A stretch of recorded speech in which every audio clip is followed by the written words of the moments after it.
প্রিয় দর্শক, আসসালামু আলাইকুম। আশা করি আপনারা সবাই অনেক বেশি ভালো আছেন এবং আমার ভিডিওতে যারা নতুন তারা অবশ্যই সাবস্ক্রাইব করে পাশে থাকবেন।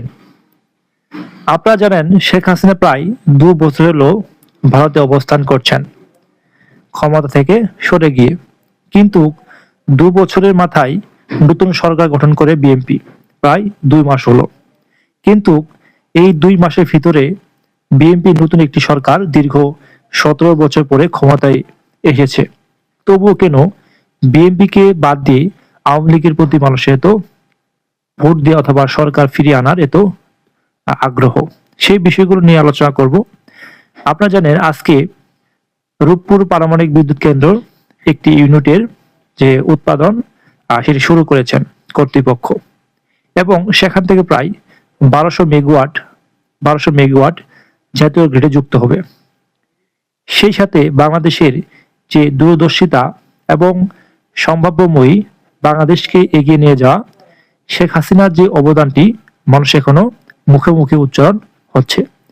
এবং দীর্ঘ 17 বছর পর বিএনপি সরকার ক্ষমতায় আসার পরে জনগণ আবারও আওয়ামী লীগকে ফিরিয়ে আনতে চেষ্টা চালিয়ে যাচ্ছে, এবং অনেকেই মনে করেন আওয়ামী লীগ দ্রুত সময়ের মধ্যে দ্রুত সময়ের মধ্যে ফিরে আসবে, শুধুমাত্র তাদের উন্নয়ন প্রকল্পগুলো রয়েছে সেগুলোর প্রতি খেয়াল রেখে।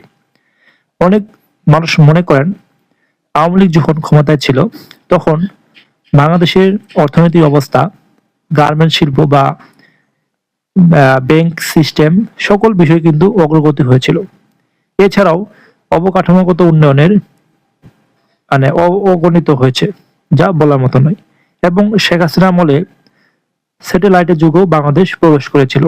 সেই সাথে নৌবাহিনীর ভিতরে সাবমেরিন যুক্ত হয়েছে, এবং বাংলাদেশের সার্বিক উন্নয়নের জন্য শেখ হাসিনা আবার ফিরে যাচ্ছে সাধারণ মানুষ।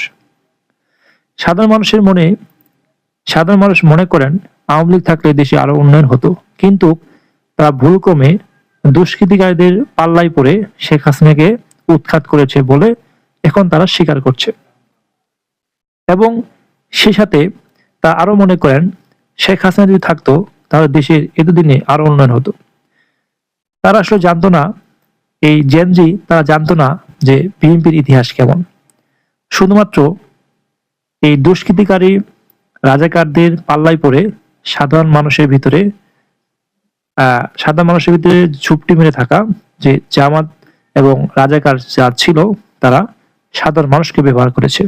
এবং সাধারণ মানুষ মনে করেন তখন আন্দোলনের যাওয়া অথবা শেখ হাসিনার বিরুদ্ধে ফেসবুকে অপপ্রচার চালানো, এগুলো সবই ছিল তাদের একটি ফাঁদের মতো, সেখানে তারা পড়ে গিয়েছিল এবং সেটি তারা এখন অস্বীকার করছে। কেন তারা সেই আন্দোলনে যোগদান করেছিল, ফেসবুকে অপপ্রচার চালিয়েছিল, এখন তারা সাবধান হয়েছে। আমার মনে করি সাধারণ মানুষ এখন বিষয়টা বুঝতে পেরেছে, সেজন্যই আবারও হয়তো বা কোনো একটি গণঅভ্যুত্থানের মাধ্যমে আওয়ামী লীগ আবারও ক্ষমতায় আসবে। এবং বর্তমান যে উন্নয়ন হচ্ছে সেগুলো কিন্তু সকল বিষয় কিন্তু শেখ হাসিনা আমলেই করা। পদ্মা সেতু, কর্ণফুলী টানেল বা মেট্রো রেল, পাতাল রেল, ওভারব্রিজ এবং অনেক যে বিষয়গুলো রয়েছে, বাংলাদেশে যে পারমাণবিক বিদ্যুৎ কেন্দ্র এবং আরো যে মেগা প্রকল্প রয়েছে তিনি আর হাতে নিয়েছিল, কিন্তু সেই সঙ্গেই সাধারণ মানুষ সেই রাজাকারদের পাল্লায় পড়ে শেখ হাসিনাকে উৎখাত করে। সেটি বাংলাদেশের মানুষের জন্য দুর্ভাগ্যের দিন হিসেবেই বিবেচিত হবে।